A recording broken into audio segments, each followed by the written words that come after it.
চামড়া সংগ্রহের খবর জানাতে এই মুহূর্তে সাভারের ট্যানারি শিল্পনগরীতে আছেন শুভ খান, পোস্তায় আছেন সাইফুল রুদ্র, চট্টগ্রামের আতুরার ডিপোতে আছেন কমল দে, নাটোরের চামড়া পট্টিতে আছেন আল মামুন এবং কুষ্টিয়া শহরের চামড়া পট্টিতে আছেন এস.এম. রাশেদ। আমরা শুরুতেই যাচ্ছি শুভর কাছে। শুভ, বিকেল ৩টার পর থেকে সাভারের হেমায়েতপুরের চামড়া শিল্পনগরীর দৃশ্যপট কিন্তু পাল্টে যেতে শুরু করেছে। আমরা দেখেছি যে ৩টার পর থেকে একের পর এক চামড়াবাহী ট্রাক এই শিল্পনগরীর কারখানাগুলোতে প্রবেশ করেছে, যার কারণে আমরা দেখছি যে শ্রমিকদের ব্যস্ততাও কিন্তু বেড়েছে। আমরা যদি একটু শিল্পনগরীর ট্যানারি কারখানাগুলোর যে শ্রমিকদের যে ব্যস্ততা সেটি যদি একটু দেখানোর চেষ্টা করি, আসলে ট্রাক থেকে কেউ চামড়া নামাচ্ছেন, কেউ চামড়া টানছেন, আবার কারো ক্ষেত্রে দেখা যাচ্ছে চামড়া থেকে আসলে মাংস এবং যে শিং আছে সেগুলো ছাড়াচ্ছেন, কেউ বা লবণজাতের কাজটি করছেন। অর্থাৎ কারোই কিন্তু আসলে দম ফেলার আসলে সুযোগ নেই। একের পর এক ট্রাক যেহেতু আসছে, চামড়া যেহেতু পচনশীল পণ্য, সে কারণে খুব দ্রুত কিন্তু তাদেরকে লবণজাত করতে হচ্ছে। সে কারণে আমরা যে ট্যানারিতে রয়েছি প্রায় শতাধিক যে শ্রমিক আছেন তাদের কিন্তু আসলে দম ফেলার ফুরসত নেই, এবং ট্যানারি যে মালিক আছেন তিনিও কিন্তু ভীষণ রকমের ব্যস্ত এই লবণজাতের কাজটি তদারকি করার জন্য। আমি যে ট্যানারিতে আছি সেই ট্যানারির মালিক বলছেন যে তিনি 15,000 পিস চামড়া সংরক্ষণের লক্ষ্যমাত্রা নির্ধারণ করেছেন। তিনি বলেছেন যে আজকে রাত 1টা পর্যন্ত তিনি চামড়া সংগ্রহ করবেন, এবং তিনি আশা করছেন যে আজকে প্রায় 8 থেকে 9,000 পিস চামড়া তিনি সংগ্রহ করতে পারবেন, এবং বাকি চামড়াগুলো আসলে আগামীকাল থেকে তিনি সংগ্রহ করবেন। এই মুহূর্তে যে চামড়াগুলো আসছে মূলত রাজধানীর বাড়িধারা এলাকার যে চামড়াগুলো রয়েছে বা মসজিদ মাদ্রাসায় কর্তৃপক্ষ কালেকশন করেছেন, সেই চামড়াগুলোই মূলত এই শিল্পনগরীতে এসেছে। ট্যানারি মালিকের সাথে কথা বলে যেটি জানতে পেরেছি যে এই চামড়াগুলোর কিন্তু আসলে কোনো দাম নির্ধারণ হয়নি। তিনি বলছেন যেহেতু চামড়া পচনশীল, সে কারণেই তিনি দ্রুত চামড়াগুলো লবণজাত করবেন, এবং আগামীকালকে আসলে তিনি দাম দরটি নির্ধারণ করবেন। তেমনটি কিন্তু মাদ্রাসার যারা কর্তৃপক্ষ আছে তাদের সাথে কিন্তু আলোচনা হয়েছে। তো একটা জিনিস হচ্ছে যে চামড়ার যে দাম সরকার নির্ধারিত সেটা কিন্তু আমরা আসলে আড়ত পর্যায়ে দেখিনি, এবং ট্যানারি মালিকরাও বলছেন যে আসলে সরকার যে দাম নির্ধারণ করছেন সেই দামে আসলে চামড়া কেনা সম্ভব না। তো ট্যানারি শিল্প এলাকায় এই ছিল আমার কাছ থেকে সবশেষ। আমরা এখন চলে যাব পোস্তায় রয়েছেন সহকর্মী সাইফুল রুদ্র, তার কাছে।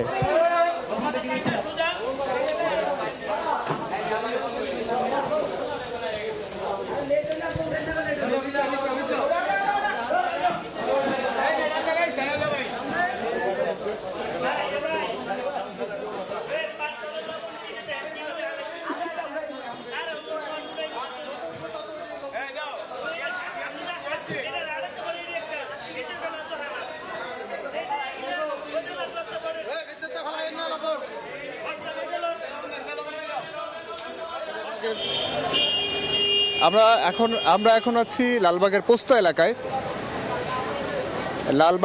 এলাকায়। আমরা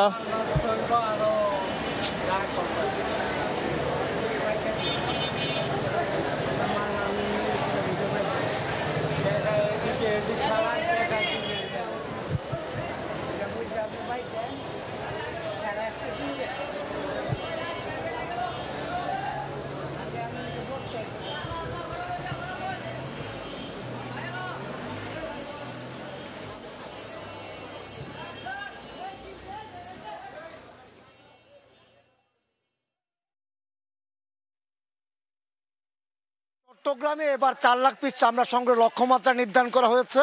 সেই অনুযায়ী চামড়া সংগ্রহ হচ্ছে, তবে দামের ক্ষেত্রে কিছুটা হেরফেরেরও কিন্তু অভিযোগ উঠেছে। সরকার নির্ধারণ করে দিয়েছে প্রতি পিস বর্গফুট চামড়া হবে ঢাকার বাইরে 55 থেকে 60 টাকা, সেই অনুযায়ী প্রতি পিস চামড়া হওয়ার কথা 1000 টাকার বেশি। কিন্তু আমরা কিছু পয়েন্টে মাদ্রাসা ছাত্ররা অভিযোগ করেছেন তারা চামড়ার প্রকৃত দাম পাচ্ছে না, তাদের কাছে চামড়ার দর হাঁকা হচ্ছে 250 থেকে 300 টাকা, কোনো ক্ষেত্রে 350 টাকা। সেই অনুযায়ী তারা চামড়া বিক্রি করতে পারছে না, এমনটি অভিযোগ বিভিন্ন মাদ্রাসা থেকে আসা শিক্ষার্থী এবং শিক্ষকরা আমাদের কাছে অভিযোগ করেছেন। তার পাল্টা হিসেবে আমরা কথা বলেছিলাম আড়তদার সমিতির সাথে। আড়তদাররা বলছেন সরকার যে নির্ধারণ করে দিয়েছে দর, সে দরটি হলো লবণ মিশ্রিত চামড়া, অর্থাৎ লবণ মিশ্রিত যে চামড়াটা কি ট্যানারি মালিকটা কিনে নেবে। একটি চামড়াতে অন্তত 500 টাকা তাদের লবণ এবং শ্রমিক খরচ হচ্ছে, সেটি তারা দাবি করছেন। সেই অনুযায়ী তারা চামড়া কিনছেন 500 টাকা বা তার চেয়ে কম দরে, সেটি হলো আড়তদারদের দাবি। আবার কিন্তু ব্যবসায়ী যারা খুচরা ব্যবসায়ী রয়েছেন, যারা পাড়া মহল্লা থেকে চামড়া সংগ্রহ করেছেন, যারা মাদ্রাসা থেকে চামড়া নিয়ে আসছেন বিক্রি করার জন্য, এখানে তারা বলছে তারা প্রকৃত দামটি তারা পাচ্ছে না, এখানে কারসাজি চলছে, এমনটি অভিযোগ কিন্তু মাদ্রাসা শিক্ষার্থী, মাদ্রাসা শিক্ষক এবং যারা খুচরা ব্যবসায়ী তারা আমাদের কাছে অভিযোগ করেছেন।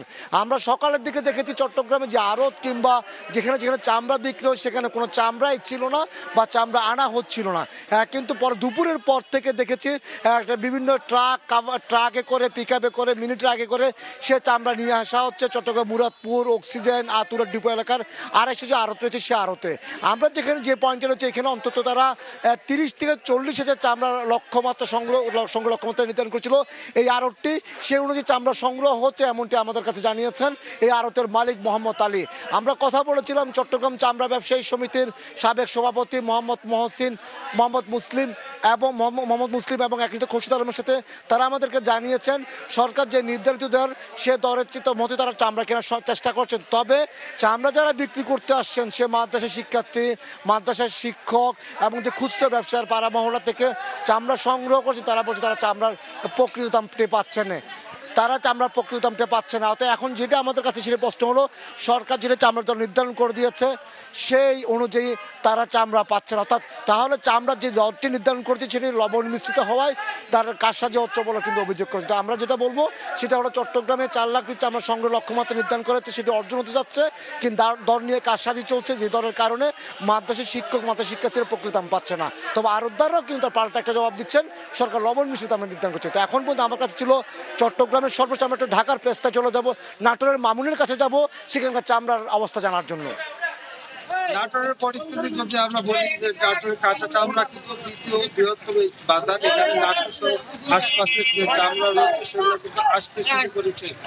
এই চামড়ার যে বিষয়টি রয়েছে ট্যানারি মালিক বাণিজ্য মন্ত্রণালয় যে লবণযুক্ত চামড়া সর্বনিম্ন 1050 টাকা, কিন্তু লবণের চামড়ার দাম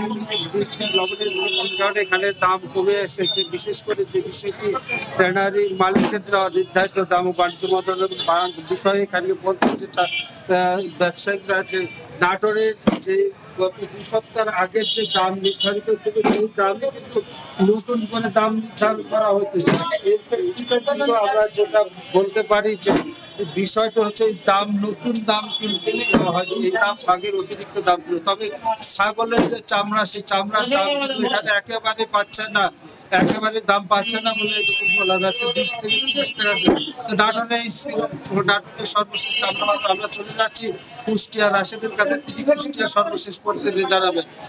দুপুরের পর থেকেই কিন্তু চামড়া ব্যবসায়ীরা জেলার 7টি উপজেলার থেকে যারা চামড়া সংগ্রহ করেছে, বিশেষ করে ফড়িয়ায় এবং মৌসুমী ব্যবসায়ী যারা আছে তারা ইতিমধ্যেই কুষ্টিয়া চামড়াপট্টিতে দুপুরের পর থেকে চামড়া বিক্রি শুরু করেছে এবং কুষ্টিয়া চামড়া ব্যবসায়ী যারা আছে তারা কেনা শুরু করেছে কুষ্টিয়ার চামড়াপট্টিতে। তবে কুষ্টিয়া চামড়াপট্টির ব্যবসায়ী যারা আছে তারা আমাদেরকে জানিয়েছেন মূলত এবার কিন্তু প্রতিটা চামড়ার কিন্তু বিভিন্নভাবে সংরক্ষণে তাদের মূল্য কিন্তু বেশি পড়ছে বলে আমাদেরকে জানিয়েছে। যে একটি চামড়া, বিশেষ করে ছাগলের একটি চামড়া প্রকারভেদে এবং আকার অনুসারে এক রকমের কিন্তু সংরক্ষণ করতে খরচ হচ্ছে বলে আমাদেরকে জানিয়েছেন চামড়া ব্যবসায়। বিশেষ করে একটি চামড়া ব্যবসা এবং ছাগলের একটি চামড়া সংরক্ষণ এবং লবণ দিয়ে এবং মজুরি চাহিদা দিয়ে 150 থেকে 180 টাকা পর্যন্ত ব্যয় হয় এবং গরুর যে চামড়াটি রয়েছে এই গরুর চামড়াতে কিন্তু আকার ভেদে 8 থেকে 10 কেজি লবণ ব্যবহার হয় এবং এখানে যারা শ্রমিক আছে শ্রমিক চাহিদা মিলে একটি চামড়া, বিশেষ করে গরুর চামড়া সংরক্ষণ করতে কিন্তু ব্যয় হয় প্রায় 250 থেকে 200 টাকা। তো আগামীকালকে কিন্তু জেলার বিভিন্ন জায়গা থেকে চামড়া আসবে এই মোকামে এবং চামড়ার দাম মোটামুটি সহনীয় পর্যায়ে রয়েছে। তো কুষ্টিয়ার চামড়াপট্টিতে চামড়া কেনা বেচা নিয়েছিল আমার কাছে সর্বশেষ। রাজধানী সহ বিভিন্ন জেলা থেকে চামড়া সংগ্রহের খবর জানাচ্ছিলেন আমাদের সহকর্মীরা।